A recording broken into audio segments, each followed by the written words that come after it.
নমস্কাৰ বন্ধু বান্ধৱীসকল, নিশ্চয় আপোনালোক ভালে আছে। ভক্তি দৰ্শন অসম চেনেলে পুনৰবাৰ স্বাগতম জনাই আজি আপোনালোকৰ মাজলৈ আগন্তুক ৰাস উপলক্ষে ভিডিঅ' এটা বনাই লৈ আহিছোঁ। আগন্তুক ৰাসত আপোনালোকে কি কি কাম কৰিলে সৌভাগ্যৰ অধিকাৰী হৈ উঠিব আৰু কি কি কাম কৰিব নালাগিব এই বিষয়ক এটা ভিডিঅ' বনাই লৈ আহিছোঁ। যদি ভিডিঅ'টো ভাল পায় তেতিয়াহ'লে লাইক শ্বেয়াৰ আৰু কমেণ্ট কৰি দিব বুলি আশা কৰিলোঁ আৰু ছাবস্ক্ৰাইব কৰিবলৈ নাপাহৰিব। আশা কৰোঁ আপোনালোক সকলোৱে ভিডিঅ'টো চাব, কিন্তু তাৰ আগতে ৰাস সম্পৰ্কে কিছু কথা জানি লওঁ আহকচোন। ভগৱান শ্ৰীকৃষ্ণই মৰ্ত্যত কৰা কমৰাজিক ৰাস উৎসৱৰ জৰিয়তে প্ৰতিফলিত কৰা হয়। তেওঁ ৰসপূৰ্ণ অৰ্থাৎ তাত্ত্বিক ৰসেৰে সমৃদ্ধ কথাবস্তুক ৰাসলীলাৰ মাধ্যমেৰে আত্মাৰ পৰা পৰমাত্মালৈ, দৈনন্দিন জীৱনৰ সুখানুভূতিক আধ্যাত্মিকতালৈ আৰু কাম প্ৰবৃত্তিসমূহক কলাত্মক ৰূপ প্ৰদান কৰি ৰাসলীলাত অংকন কৰা হৈছে। শ্ৰীকৃষ্ণৰ সুমধুৰ বংশীধ্বনিত মুগ্ধ হৈ গোপীসকলে জৰে কাম ততে পেলাই সংসাৰৰ সকলো মোহ ত্যাগ কৰি বৃন্দাবনলৈ ঢাপলি মেলিছিল আৰু শ্ৰীকৃষ্ণৰ চৰণত নিজকে সমৰ্পণ কৰিছিল। প্ৰথমতে শ্ৰীকৃষ্ণই গোপীসকলক স্বগৃহলৈ উভতি যাবলৈ অনুৰোধ কৰিছিল, কিয়নো তেওঁলোকে সংসাৰৰ ধৰ্ম পালন কৰা উচিত। কিন্তু গোপীসকল নিজৰ মতত দৃঢ় আছিল, ভগৱান ভক্তৰ অধীন। শ্ৰীকৃষ্ণই গোপীসকলৰ দৃঢ় ভক্তি দেখি তেওঁলোকৰ মনোকামনা পূৰণাৰ্থে ৰাসলীলা আৰম্ভ কৰে। কিন্তু যেতিয়াই শ্ৰীকৃষ্ণ তেওঁলোকৰ অধীন বুলি ভাবি গোপীৰ মন গৰ্ব অহংকাৰত ভৰি পৰিছিল, তেতিয়াই শ্ৰীকৃষ্ণই গোপীসকলৰ মাজৰ পৰা অন্তৰ্ধান হৈ পৰিছিল।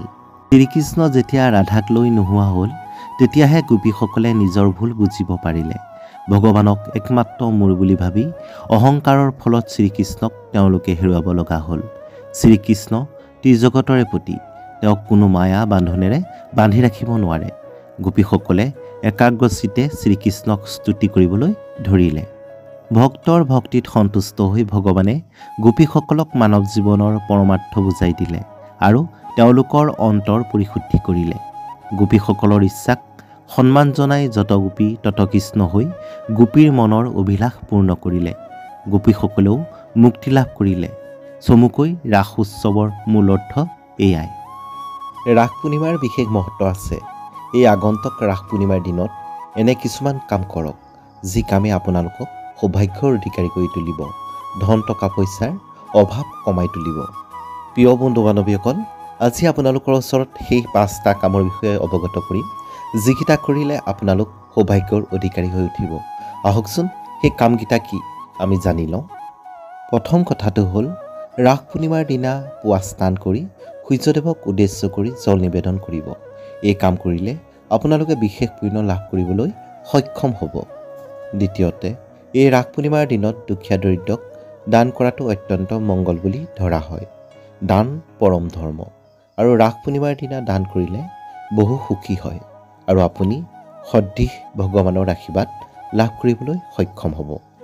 তৃতীয় কথাটো হ'ল, ৰাস পূৰ্ণিমাৰ দিনা সন্ধ্যা ঘৰত ৰাধা শ্ৰীকৃষ্ণৰ ফটো বা মূৰ্তিৰ সন্মুখত শুদ্ধ ঘিউৰ প্ৰদীপ প্ৰজ্বলিত কৰিব।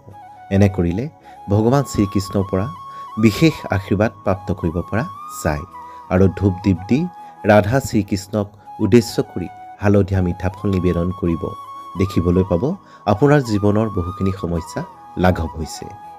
চতুৰ্থতে, ৰাস পূৰ্ণিমাৰ দিনা উপবাসে থকাটো মংগলজনক। এই দিনত উপবাসে থাকিলে হাজাৰ গুণ ফল লাভ কৰিব পাৰিব।